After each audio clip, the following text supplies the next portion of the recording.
Hi guys, welcome back to my channel, Edmund Mindaros, and for today's quick tutorial, and I'm going to show you guys on how to enable dark mode browsing in your Microsoft Edge web browser. Alright, so without further ado, and let's go ahead. Ang next step ay open lang natin ang Microsoft Edge web browser, and then dito lang sa searching address bar ay ka naman lang i-type yung Edge, and then :/ and plugs.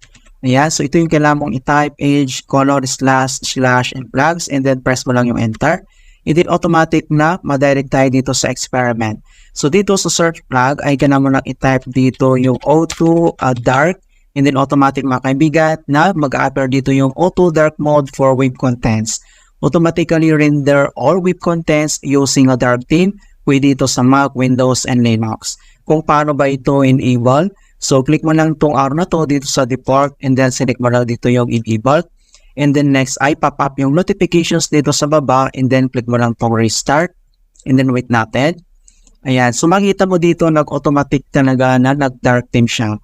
Alright. So, kung gusto mo naman itong disable, so same. I-click mo lang itong arrow na to, and then select mo lang dito yung disable.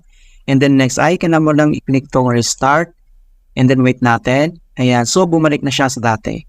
Alright, so ganun lang po kasimple kung paano tayo mag-enable ng dark theme on all website contents in Microsoft Edge web browser. Okay, so please don't forget to like this video and subscribe to my channel for more quality content. Thank you guys, and see you in my next tutorial.